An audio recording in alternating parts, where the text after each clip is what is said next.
Hello and welcome to the Southern Business Network. I'm your host, Eric Fowler, and this is East Alabama's premier show highlighting small businesses, civic and social organizations within our communities. And of course, we're talking none other than Fort Mitchell, Seal, Salem, and of course, Phoenix City. I've got a very special guest with me today, a good friend of mine, Greg Wilson of the Connection Small Business Journal, owner and publisher. Greg, welcome to the show. I appreciate it. Appreciate the invitation. Glad that you could be here today. Greg, tell us a little bit about your business. Obviously, we know each other on a personal level. Right. And I'm proud to say, actually, that you were a former student of mine. I am. And on the collegiate level at University of Phoenix, and I'm proud to see that you are doing and making great strides out here in the community with what you're doing. Hey, I appreciate that. I'll pay you later. But for the sake of our viewing audience, tell us a little bit about what your organization is all about, your business.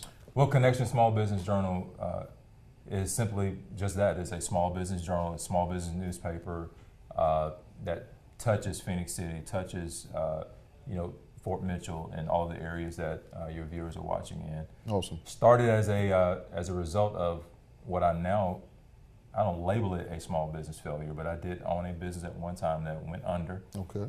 And what that experience taught me, I just began to write things down. And I was approached one day by an individual who said, hey, you know what?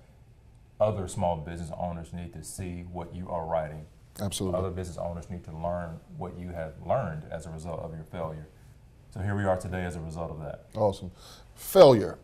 That's a pretty dynamic term that you use there. Yes. And when we talk about failure in small business, I've seen it written that most small businesses will fail within their first 3 years. Let's talk about statistics as it relates to the startup of a small business. Yes. And you haven't experienced that. Let's talk a little bit about that. The majority of, and to be perfectly honest, the majority of small businesses that start up do fail within the first year, 2 years.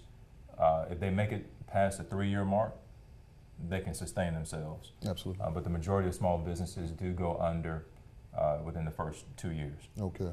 And that's a result of, not necessarily having the right business plan, not necessarily having a marketing strategy in place, not knowing what your competition is doing. All these different things go into a successful small business. So you yourself, having been on the side of failure, if we can use that term loosely, but you've taken that and you've catapulted that into another venture. Right. So in essence, you did not let your first venture stop you from moving forward, because obviously there is a vision in mind.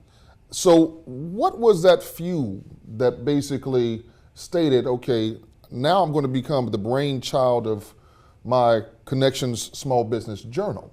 So what can individuals who tune into your journal, what can they expect? Well, I mean, you mentioned a lot just in that. And just exactly. And just that, so many times, and just in life, period, we run into cases or situations where, we're faced with that failure. But how do we adjust? When my business went under, I didn't necessarily go to despair. Again, I began to write all these different things down of what I could have done better. Correct. And again, it just launched from there. How we handle failure just in life, period, I think that speaks a lot to where I am, the vision that I do have, the direction that I'm going to continue to go in. And I've heard it quoted by one individual, an angel investor, as a matter of fact, states that if you come to him seeking an investment on his part, unless you failed, he won't even consider investing in your business. Why? Because you don't have the experience of failure. Failure teaches you some things, and for those small business owners who are listening, even to the show today, yes, you're going to bump your head, you're going to fail, but how you handle that failure could definitely catapult you into where you should have been all along. Exactly. And the fact that you had the fortitude even to get back on that horse. I'm stubborn. Yeah, hey, and that's for good reason. For good reason. There's a certain fire within you, and I recognize it from the very first day that you came into my class. And I just knew then that obviously this gentleman is going places. Right. He's got a level of maturity that in business says a lot for you. So let's talk a little bit about your journal. And you do more than just the journal. Right. Talk about the journal. Talk about some of the other things that you do externally out in the community. Well, I mean, and even having the journal, it has morphed into something more than just a paper. It's morphed into something more than articles online. I mean, we now offer networking opportunities for the community, networking opportunities for small businesses, entrepreneurs, those individuals who are even thinking about going into business. You have a lot of individuals who day in and day out, have a seed that's already planted on the inside of them, but they are literally working a regular job. And so what I try to do, I try to position the journal basically as a conduit, if you will, to point people in the direction that they ultimately want to be in. So not only networking opportunities every Tuesday. I mean, we have what I label as a power hour meeting where other small business owners, we all get together, sit around a table and discuss business topics. And topics have ranged from, I think right now we're doing one on effective business plan writing.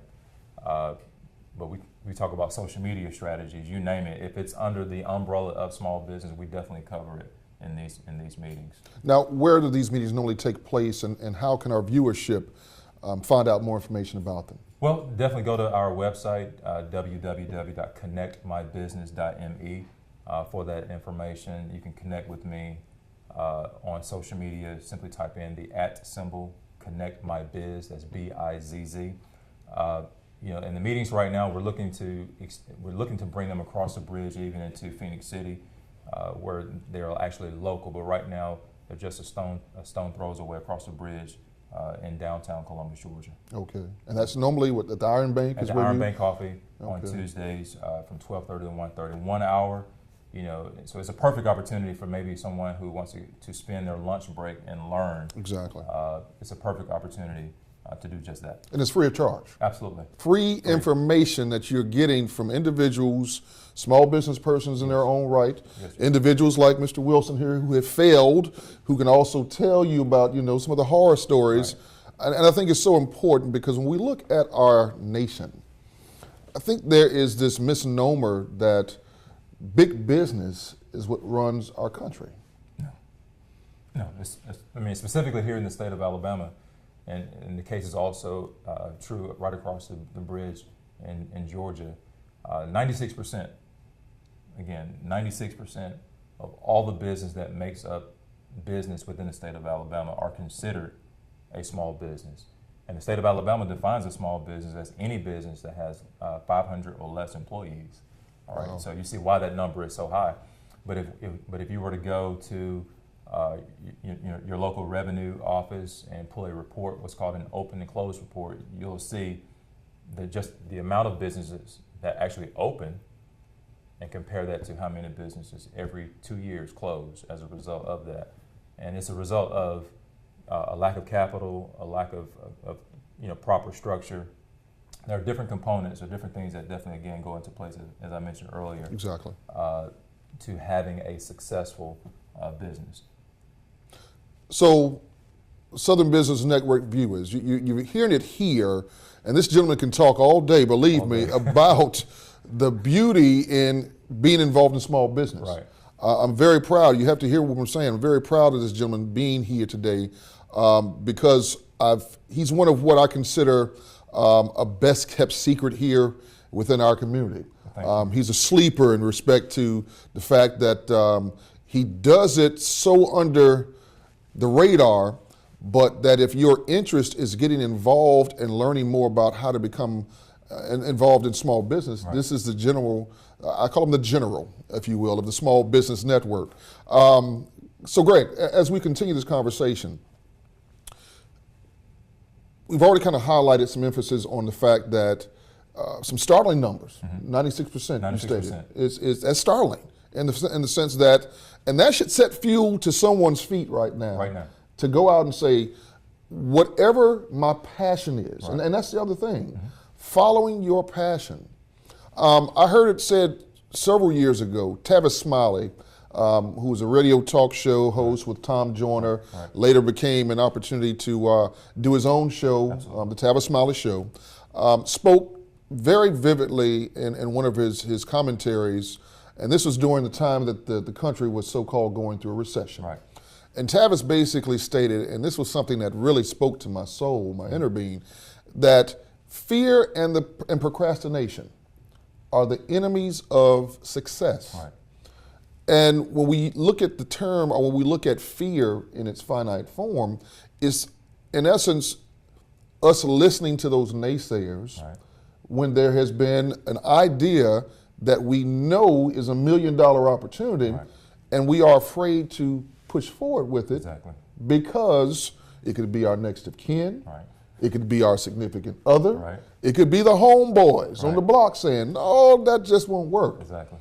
And Tavis spoke to me in that sense that he was basically saying, you know, go out, find your passion, and work with it.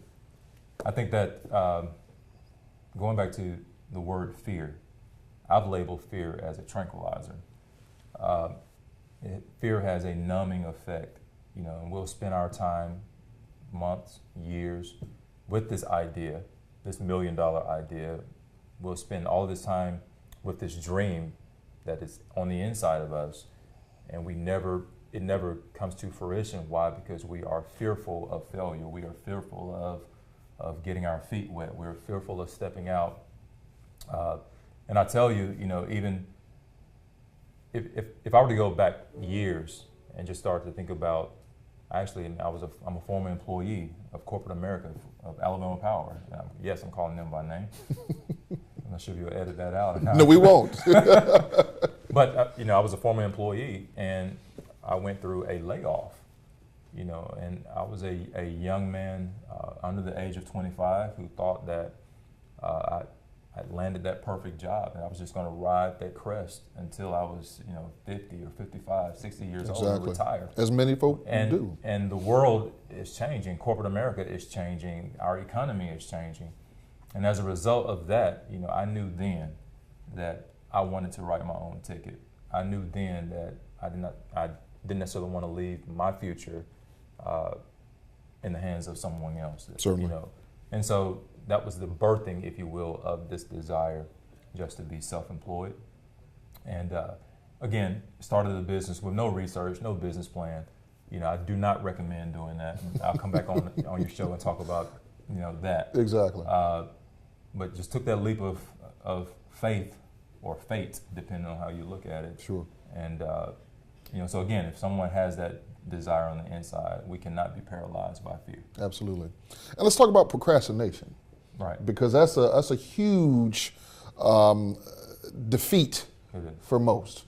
And just kind of going back to what Tavis Smiley stated, we are so complacent, if you will, of being on that job. Right. And many times I tell my students that job stands for just over broke, you know, Right. and the opportunities to create a path of wealth for yourself is not going to be found with you, in essence, working for someone else. Now, don't get it twisted. There are advantages in terms of creating your warm market while you are with whoever employer that you are serving, because that leads to your customer base.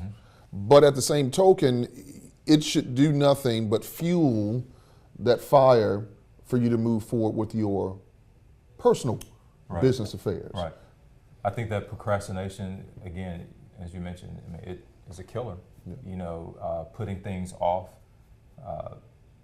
You know, and quite honestly, just to piggyback on something that you just said, I mean, I work harder now than I did punching a clock, and that's, you know, when you go to a job, 9 times out of 10, the average job, there's a set amount of tasks that you have to complete during that 8-hour day.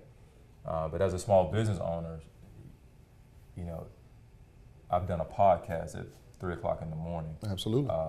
You know, with a lady who was in another time zone. I work harder now for myself than I did when I punched the clock. And if you don't have that work ethic, And quite honestly, and I'm going to be brutally honest, if you don't have that tenacity, if you do not have that drive or that willingness to work hard at achieving that dream that you have, entrepreneurship is not for you. Correct. And as you stated, in today's society, it's being self-employed is not a 9-to-5 occupation. Absolutely not. It is consistently working around the clock, Right. Steady research, Right. honing your craft, if you will, Right. because there's a great level of accountability that you, and only you in some sense, have towards reaching that mantle of success or whatever you deem success to be. Yeah, sure. So, again, Southern Business Networkers, I'm so happy to have had this gentleman, Greg Wilson of the Connections Small Business Journal. Greg, is there any information that you'd like to also extend to our listening audience, any upcoming activity that you've got going forward? Well, absolutely. I want to definitely provide my contact information. Again, the website address is www.connectmybusiness.me. I encourage you to follow me. If you're not following me on Twitter, on Instagram, and on Facebook, simply type in the @ Connect My Biz. That's the @ Connect My Biz, BIZZ. My phone number is 706, area code is 706-289-7863. Give me a phone call, connect with us. By way of networking opportunities, we are introducing this month, the month of September, a Connect After Dark. So it's going to be a networking opportunity that takes place after normal business hours. And again, it would be the perfect opportunity for individuals who are working normal jobs or regular jobs to come out and be with just a lot of small business owners, Sure. individuals who are trying to make a difference as well. Absolutely. So glad to have had you on the show. Southern Business Networkers, please, if you'd like to have your small business, your civic or social organization highlighted right here at CTV Beam, please reach out to me by email, Fowler_enterprises with an S at yahoo.com. And you can also reach me by phone, 706-718-9752. This has been the Southern Business Network, East Alabama's premier show for small businesses, civic and social organizations, serving right here on the Alabama side of the river. Please stay tuned for more information, as we'd love to get you back here. Thank you, Greg Wilson. I appreciate it. Pleasure. Thank you. Thank you. You all take care.